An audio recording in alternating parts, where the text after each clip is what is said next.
നമസ്കാരം.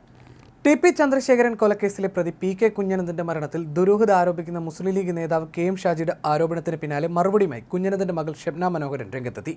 കെ.എം. ഷാജിയുടെ ആരോപണം തിരഞ്ഞെടുപ്പ് മുന്നിൽ കണ്ടുള്ള തന്ത്രമാണെന്നും കുഞ്ഞനന്ദനെ കൊന്നത് UDF ആണെന്നും ഷബ്ന ആരോപിച്ചു. മരണത്തിൽ ദുരൂഹതയില്ല. അൾസർ മൂർച്ഛിച്ചാണ് അച്ഛൻ മരിച്ചത്. അദ്ദേഹത്തിന് മനഃപൂർവ്വം ചികിത്സ വൈകിപ്പിച്ചത് UDF സർക്കാരാണ്. അതിനാലാണ് അൾസർ ഗുരുതരമായത്. LDF അധികാരത്തിൽ വന്നപ്പോഴേക്കും രോഗം പാരമ്യത്തിലെത്തി. വയറ്റിൽ അൾസർ ഗുരുതരമായി. LDF സർക്കാർ വന്നപ്പോഴാണ് ചികിത്സ ലഭിച്ചത്.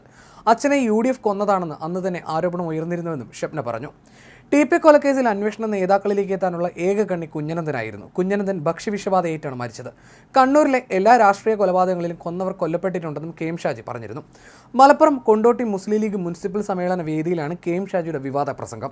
ഗൂഢാലോചന കേസ് അട്ടിമറിക്കാനാണ് കൊല നടത്തിയതെന്ന തരത്തിലായിരുന്നു പ്രസംഗം. കുഞ്ഞനന്ദൻ ഭക്ഷ്യവിഷബാധയേറ്റാണ് മരിച്ചത്. കുഞ്ഞനന്ദനെ മാത്രം നോക്കിയാൽ പോരാ, കണ്ണൂരിലെ എല്ലാ രാഷ്ട്രീയ കൊലപാതകങ്ങളിലും കൊന്നവർ കൊല്ലപ്പെട്ടിട്ടുണ്ട്. ഫസലിനെ കൊന്ന 3 പേർ മൃഗീയമായി കൊല്ലപ്പെട്ടിട്ടുണ്ട്. രഹസ്യം ചോരുമോ എന്ന് ഭയം വരുമ്പോൾ കൊന്നവരെ കൊല്ലും. ഫസൽ കൊലപാതക കേസിലെ 3 പേരെ കൊന്നത് CPM ആണ്. ഷുക്കൂർ വധക്കേസിലെ പ്രധാന പ്രതിയെ ആത്മഹത്യ ചെയ്ത നിലയിൽ കണ്ടെത്തിയിട്ടുണ്ട്. ടി.പി. കൊലക്കേസിൽ അന്വേഷണ നേതാക്കന്മാരിലേക്ക് എത്താൻ കഴിയുന്ന ഏക കണ്ണി കുഞ്ഞനന്ദനാണെന്നും കെ.എം. ഷാജി പറഞ്ഞു. ടി.പി. ചന്ദ്രശേഖരനെ കുലംകുത്തിയെന്ന് 51 വെട്ടുവെട്ടി കൊന്ന ശേഷം വിളിച്ചവർ കേരളത്തിലുണ്ട്. ടി.പിയുടെ വേദനയിൽ കരഞ്ഞു തളർന്ന കെ രമയെ ആശ്വസിപ്പിക്കാൻ VS അച്യുതാനന്ദൻ നേരിട്ടെത്തിയതിലും ഉണ്ടായിരുന്നു ആ ഗൂഢാലോചനയുടെ ആഴം. അതാണ് ഹൈക്കോടതിയുടെ വിധിയിലും നിറയുന്നത്.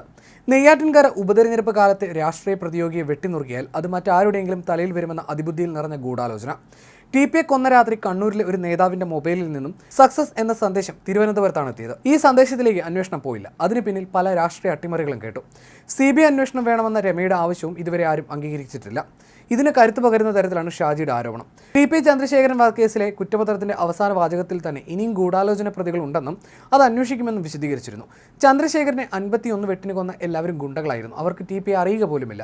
അവരുമായി ഒരു പ്രശ്നവും ഉഞ്ചത്തെ സഖാവിനുണ്ടായിരുന്നില്ല. അതുകൊണ്ട് തന്നെ CPM-ൽ നിന്നും പിണങ്ങി RMP ഉണ്ടാക്കി ഉഞ്ചത്തെ ഇടതുപക്ഷ മനസ്സിനെ പിടിച്ച ചന്ദ്രശേഖരനോടുള്ള രാഷ്ട്രീയ വൈരാഗ്യം തന്നെയായിരുന്നു ആ കൊലയിൽ നിറഞ്ഞത്. അത് ഹൈക്കോടതി അംഗീകരിക്കുന്നതിന് തെളിവാണ് കെ കൃഷ്ണന്റെയും ജ്യോതി ബാബുവിന്റെ ശിക്ഷയിലേക്ക് കാര്യങ്ങൾ എത്തുന്നത്.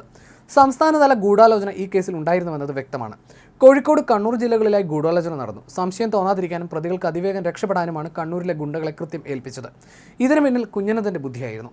എല്ലാം ഏകോപിപ്പിക്കാൻ കണ്ണൂരിലെയും കോഴിക്കോട്ടെയും മറ്റു ചില നേതാക്കളും ഉണ്ടായിരുന്നു. അന്ന് രാത്രി തിരുവനന്തപുരത്ത് കൺട്രോൾ റൂം ഉണ്ടായിരുന്നുവെന്നാണ് രാഷ്ട്രീയക്കാർക്കിടയിലെ സംസാരം. ഈ കൺട്രോൾ റൂമിലെ പ്രധാനിയെ തേടിയെത്തിയതാണ് അന്ന് രാത്രി സക്സസ് എന്ന മെസ്സേജ്. ഓപ്പറേഷൻ സക്സസ് ആയതിന് തെളിവാണ് ഈ സന്ദേശമെന്ന വിലയിരുത്തലാണ് ഈ ആരോപണം ഉണ്ടാക്കിയത്. ടി.പി. ചന്ദ്രശേഖരൻ കൊലപാതക കേസിൽ 13ാം പ്രതിയായിരുന്നു പി.കെ. കുഞ്ഞനന്ദൻ. ജീവപര്യന്തം ശിക്ഷിക്കപ്പെട്ട് ജയിൽ ശിക്ഷ അനുഭവിച്ചു വരികയായിരുന്നു. അസുഖത്തെ തുടർന്ന് 1 വർഷത്തോളം തിരുവനന്തപുരം മെഡിക്കൽ കോളേജ് ആശുപത്രിയിൽ ചികിത്സയിലായിരുന്നു. വയറ്റിലെ അണുബാധ മൂർച്ഛിച്ചതിനെ തുടർന്ന് ICUവിലേക്ക് മാറ്റിയതിന് പിന്നാലെയാണ് മരിച്ചത്. ജയിലിലായിരിക്കുമ്പോഴും ഏരിയ കമ്മിറ്റിയിലേക്കും തിരഞ്ഞെടുത്തു. ചന്ദ്രശേഖരന്റെ കൊലപാതകത്തിൽ കുഞ്ഞനന്ദന് പങ്കില്ലെന്ന നിലപാടാണ് CPM നേതൃത്വം സ്വീകരിച്ചത്.